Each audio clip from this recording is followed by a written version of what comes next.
up next, we have a few tips to make sure you make it past January. We'll be right back.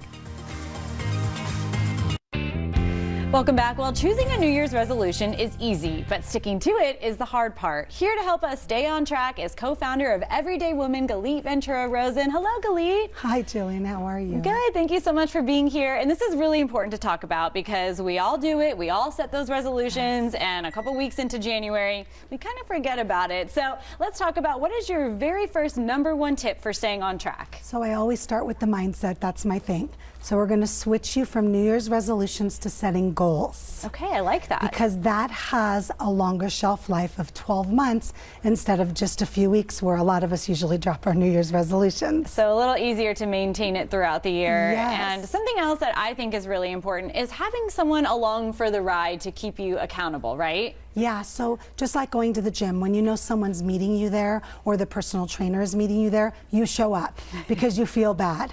So having an accountability partner, a friend, or even a mentor, could be a fellow employee, depending on what goals, if they're personal or if they're related to your business or to your job. And once you have those things in place, where do you go from there? Well, it's really important to recognize that we get very overwhelmed from setting a goal. So when you have a plan and break it up into steps, and now you focus on each step to accomplish, and more than anything, you've got to remember to kind of celebrate with each step, because now you're a step closer to accomplishing those New Year's resolutions, which is so wonderful.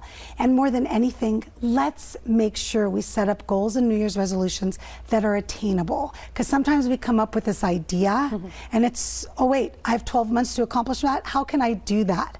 So when you set yourself up for success, it's so much easier. Yeah, and having those little celebrations along the way just kind of keep you going and give you that extra push. And what happens if, say, you fall off for a little bit? How do you recommend people just get back on and keep moving forward? One of the things we do is we're really hard on ourselves. And when we're hard on ourselves, we don't go back to accomplishing the goal. Step back, look at the little steps that you need to take to accomplish that goal, and just focus on maybe just doing one of those things this week. I really love that, and I'm all about writing things down because I think that makes it really real and makes you follow through with it. So all these tips are just so helpful. Thank you so much for breaking it down. I have to start thinking about this, something that is actually attainable for the new year, right? Yes.